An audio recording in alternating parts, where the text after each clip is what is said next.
নমস্কার, শ্রাবন্তী রান্নাঘরে আপনাদের সকলের স্বাগত। আপনারা সবাই ভালো আছেন তো? আজকে সত্যি বলতে আমার প্রিয় খাবারের তালিকা আর এই খাবারটাও আছে, মানে রুই মাছ দিয়ে, মানে ধনেপাতা টমেটো দিয়ে রুই মাছ দিয়ে সিম্পল ঝোল। এইটা মানে খেতে যে কী ভালো লাগে গরম গরম ভাতের সঙ্গে।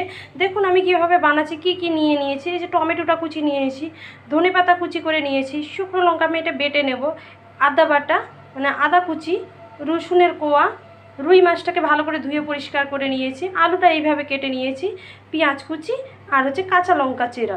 রুই মাছটাকে প্রথমে আমি লবণ আর হলুদ দিয়ে ভালো করে আমি মাখিয়ে তেলে ভেজে নেব, সরষের তেলে। কড়াতে সরষের তেল দিয়ে নিয়েছি, তেলটা ভালো করে আমি গরম করে নিয়েছি, নাহলে মাছ চিটিয়ে যাবে। দিয়ে এবার আমি মাছগুলো দিয়ে দিচ্ছি, সব মাছগুলো আমি একসাথে দিয়ে দিচ্ছি।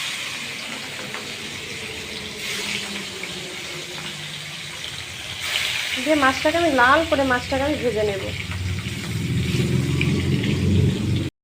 এবার একে একে করে আমি সিলে মশলাগুলো বেটে নেব। আদা রসুনটা বাটা হয়ে গেছে, এদিকে আমি জিরেটাও বেটে নিচ্ছি জল দিয়ে।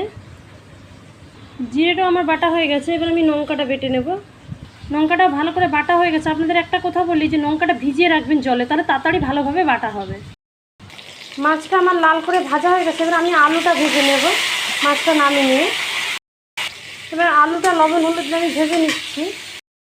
মাছটা এমনভাবে ভাজবে না বেশি কড়া আর না বেশি, কারণ কড়া করে ভাজলে মাছের আবার কোনো পুষ্টিগুণ থাকে না। আলুটা দেখুন আমার লাল করে ভাজা হয়ে গেছে, এবার আলুটা নামিয়ে নেব। সরষের তেলের উপরে সামান্য চিনি দিলাম তেলটা গরম করে, তেজপাতা, শুকনো লঙ্কা আর গোটা জিরে দিয়ে দিলাম। ওগুলো ভালো করে ভাজা হতে, এবার পেঁয়াজ কুচিটা দিয়ে দিচ্ছি। এবার পেঁয়াজ কুচি আর এগুলো সব লাল করে ভালো করে ভেজে নেব আমি। পেঁয়াজটা ভালো করে ভাজা হয়ে গেছে, একে একে রসুন দিয়ে দেবো, একটু নেড়ে আবার আদাও দিয়ে দেবো। এবার আদাটাও দিয়ে দিলাম, সব আমি একসাথে বেটে নেবো। সিলে বাটা মশলাতে খেতে খুব ভালো লাগবে। ও একটা আমি পেঁয়াজ বাটা দেবো, আমার খেয়াল নেই, পেঁয়াজ বাটাটা আমি এখন দিয়ে দিলাম। পেঁয়াজ যখন ভাজাটা হয়ে আসবে তখনই পেঁয়াজ বাটাটা দিবে। এবার জিরে বাটাটা দিয়ে দিলাম। এবার আমি লঙ্কা বাটাটাও দিয়ে দেবো। সব মশলা কষানো হয়ে গেছে, লঙ্কা বাটা আর হলুদটাও দিয়ে দিচ্ছি।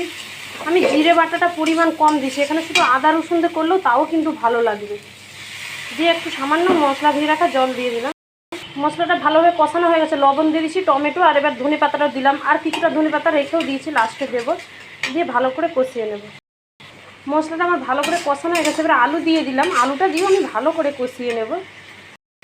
আলু আর মশলাটা আমার এত সুন্দরভাবে কষানো হয়ে গেছে, একটা এত সুন্দর গন্ধ বেরিয়েছে। দিয়ে এবার আমি জল দিয়ে দিলাম।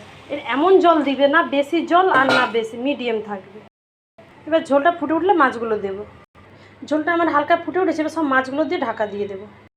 সত্যি বলতে আমার কাঁচা লঙ্কা চেরাটা দিতে মনে নেই, এখন আমি দু একটা দিচ্ছি, না দিলেও হবে। দিয়ে আমি একটু ঢেকে দিলাম। দেখুন আমার মাছের ঝোলটা খুব সুন্দর হয়ে গেছে। আপনারা লবণ ঝাল সব টেস্ট করে নেবেন। এবার হালকা ধনেপাতা দিয়ে এবার আমি এটা নামিয়ে নেব। এই দেখুন আমার ধনেপাতা টমেটো দিয়ে রুই মাছের ঝোলটা কি সুন্দর হয়ে গেছে। এইভাবে আপনারা গরম গরম বানিয়ে দেখবেন, খুব ভালো লাগে। আর আমি এতে না গরম মশলা দিইনি, আপনারা চাইলে গোটা গরম মশলা বেটে দিবেন, এলাচ লবঙ্গ দারুচিনি বেটে দিবেন, তাহলে আরও খেতে টেস্ট হবে। তো এরকম সিম্পলে খুব ভালো লাগবে। আর আমার যদি এরকম রেসিপি আপনাদের ভালো লেগে থাকে, শ্রাবন্তী রান্নাঘরে লাইক শেয়ার কমেন্ট ফলো করবেন। আপনারা ভালো থাকবেন, সুস্থ থাকবেন। নমস্কার।